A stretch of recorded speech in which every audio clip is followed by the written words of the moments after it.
Guys problem number 34 का देखो, electromagnetic induction के इस तरह का आपको एक्सपेरिमेंट भी मिल जाएगा। आपको लोग एक्सपेरिमेंट करके दिखाते हैं।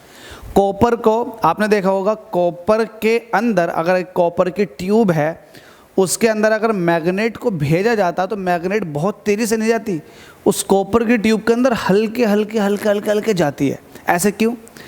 और इसके वाइस वर्सा अगर ऐसे किया जाए कि एक नॉर्थ पोल इधर रखा, साउथ पोल इधर रखा, दो पोल रखे हुए मैग्नेट के, आपने क्या किया है, इसके बीच में आपने कॉपर की प्लेट को वाइब्रेशनल मोशन दी है। वाइब्रेशन मतलब वो कांप रही है इस तरह से।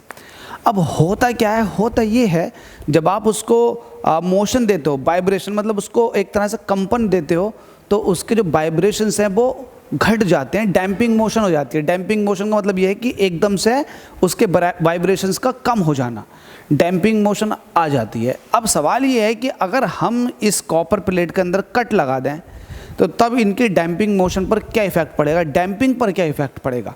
तो यहाँ पर एक चीज़ समझनी है, जब आप नॉर्थ पोल साउथ पोल के बीच में किसी कॉपर की प्लेट को वाइब्रेटरी मोशन देते हो या इसे मोशन देते हो किसी तरीके का, ठीक है, तो जब मोशन दिया जाता है तो होता ये है कि मैग्नेटिक फ्लक्स जो है इस कॉपर की प्लेट को कट करना शुरू कर देता।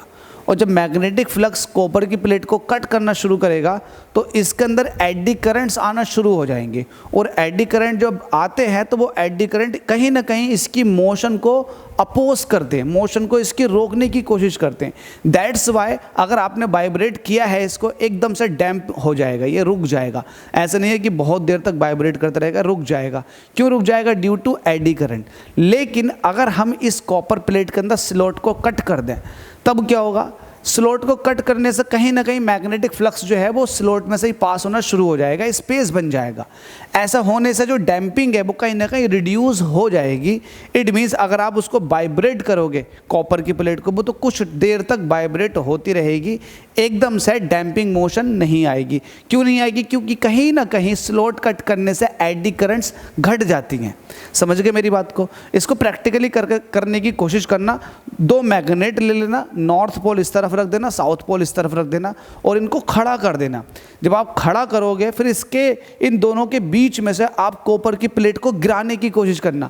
तो बच्चों, कॉपर की प्लेट एकदम नीचे को नहीं गिरेगी, ये बहुत हल्के हल्के मोशन में आकर के नीचे को जाएगी। अच्छा, ऐसा क्यों हो रहा है? ऐसा इसलिए हो रहा है क्योंकि मैग्नेटिक फ्लक्स कट करेगा कॉपर से, जिसकी वजह से कॉपर के अंदर इंड्यूस करंट आनी शुरू हो जाएगी और एडी करंट प्रोड्यूस हो जाएंगी। अब वो जो एडी करंट या फिर इंड्यूस करंट है, इंड्यूस करंट अलग, इंड्यूस करंट जो है वो कहीं ना कहीं मोशन का अपोज करती है। अब मोशन नीचे को हो रही है तो इसका अपोज करने का मतलब ये है इसकी मोशन को स्लो डाउन कर देना। समझ रहे हो मेरी बात को? तो ये वही क्वेश्चन था और सीबीएसई ने इसको उठा लिया, अच्छे से उठा लिया। तो ध्यान रखना आपको बहुत अच्छे से, इसको समझना है। प्रॉब्लम नंबर 34 क्लियर हो चुका। स्टिल डाउट है तो कमेंट कर सकते हैं, डाउट नहीं होना चाहिए। जल्दी से स्क्रीनशॉट ले लो, आपको और अच्छे से समझ में आ जाएगा।